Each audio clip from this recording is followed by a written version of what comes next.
Okay, I'm going to be reading Unsolved Murder and Other Regulations. Makes me think of that show, Unsolved Mysteries. If anyone is found slain, lying in the field in the land which the Lord your God is giving you to possess, and it is not known who killed him, then your elders and your judges shall go out and measure the distance from the slain man to the surrounding cities. And it shall be that the elders of the city nearest to the slain man will take a heifer which has not been worked, and which is not pulled with a yoke. The elders of that city shall bring the heifer down to the valley with flowing water, which is neither plowed nor sown, and they shall break the heifer's neck there in the valley.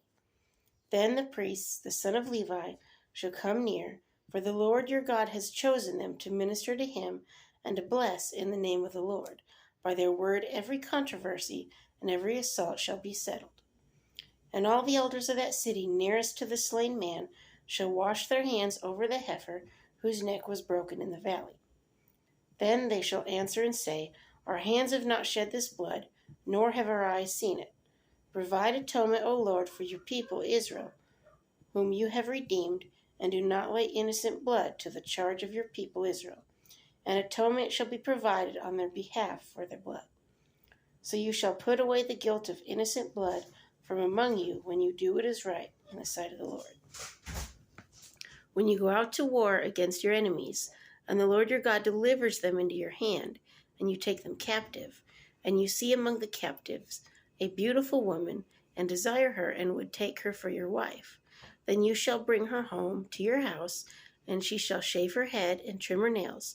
She shall put off the clothes of her captivity, and remain in your house, and mourn her father and her mother a full month. After that you may go in to her and be her husband, and she shall be your wife.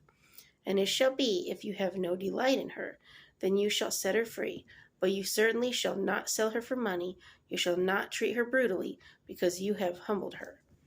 If a man has 2 wives, one loved and the other unloved, and they have borne him children, both the loved and the unloved, and if the firstborn son is of her who is unloved, then it shall be on the day he bequeaths his possessions to his sons, that he must not bestow firstborn status on the son of the loved wife, in preference to the son of the unloved, the true firstborn.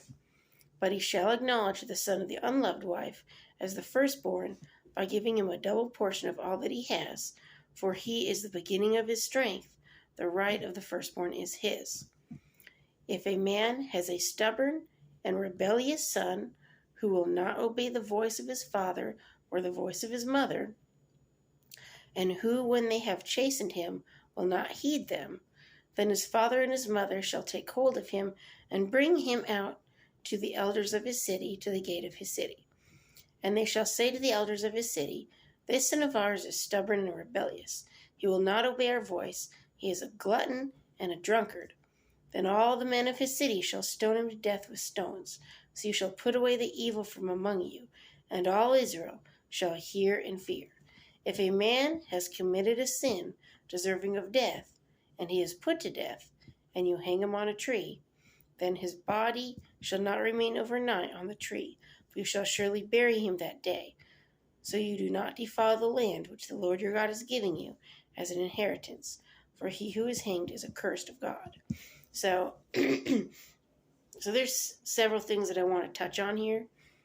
One is where it talks about the man with the 2 wives, and if the son is of the wife that he does not love is the firstborn, he shouldn't do partiality and be like, well, I love the other wife, so I'm going to give her son the benefits. No, the firstborn got double portion of the inheritance.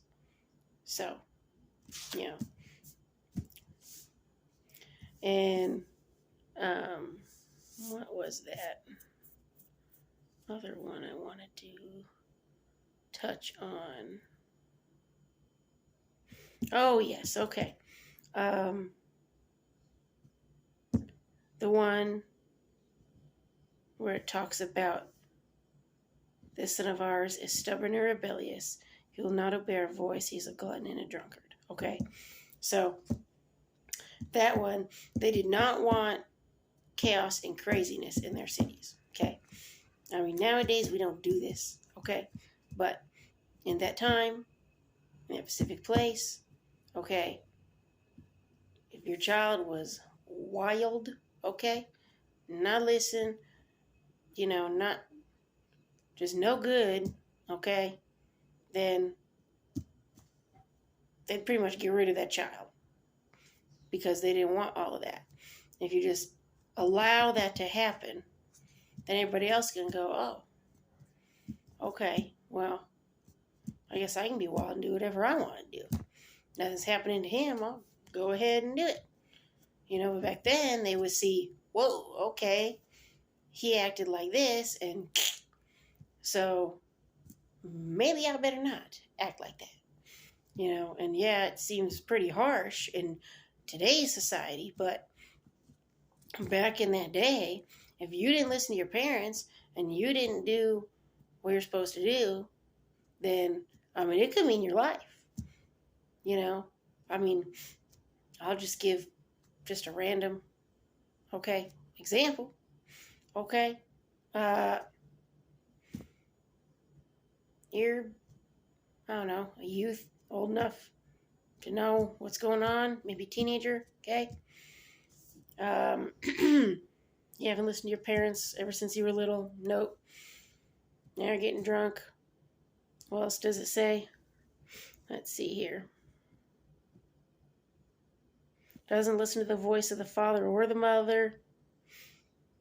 Will not heed them when they chasing him. Okay? So,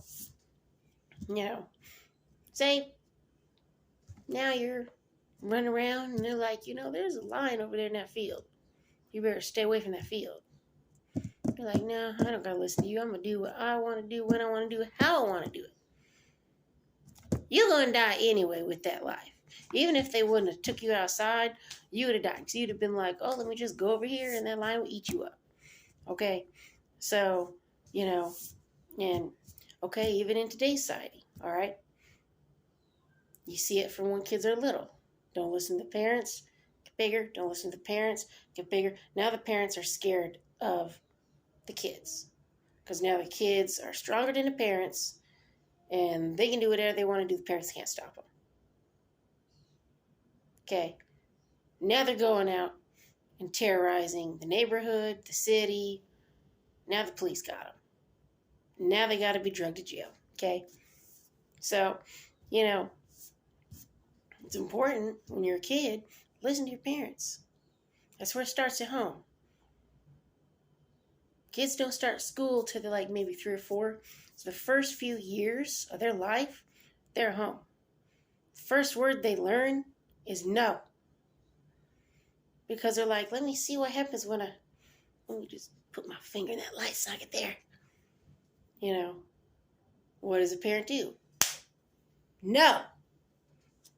They get that smack on their hand and that firm no. They're like, they think, they cry like the whole world just fell out, fell out of existence. But I tell you what's more mean? No. Or to let them do it. Oh, now they're electrocuted. Okay. So, back then, okay, life was a lot more dangerous, a lot more wild than it is now. So, now, yeah, you got to listen to your parents, but you're not going to be stoned, okay? But back then, it's, you better listen to your parents. You better have some sense in your head, because this world is wild, and, you got to know what you're doing. So, anyway, but the story, let me back up a minute. The story with the 2 wives, that kind of reminds me of Rachel and Leah, because we'll get into that story later, but I'll just give you the gist of it, okay? Leah was the oldest. Rachel was the youngest. And, Leah had to be given first in marriage, okay, before Rachel. So, Jacob, he did not love her. He did not want her. That was not the one that he worked for. He worked for Rachel, So, but because he married her, they're like, all right, let's make some babies. Made some babies, and she thought, oh, he'll love me now. I gave him some sons. Because back then, like, if you had a son, like, woo, you were awesome. Okay. So she thought, oh, he's going to love me now. Nope. He didn't love her. His heart was not for her. His heart was for Rachel. Rachel, for a long time, she couldn't even have kids. And then finally God opened her womb, but, you know, even though she didn't have kids, she still loved Rachel. Hang on a second. Sorry, we're having bathroom problems, so we got to get some stuff fixed. Anyway, but yeah, so where was I? Rachel and Leah. Yeah, so he didn't work for Leah. He worked for Rachel. So he did not love Rachel. Excuse me. He did not love Leah. So, but he had to still give Leah's firstborn the double portion. See? So anyway, that's that. If y'all have any comments or thoughts, I kind of have just my own personal thought. It's one thing I was talking with my hubby over, and in the Old Testament, there's a lot of men that have more than one wife, but there's a pattern that I've noticed, and I don't know if any of y'all have noticed. The ones that have more than one wife have issues. There's problems. There's strife. So I think that's just kind of showing that too many women's not good. So anyway, peace.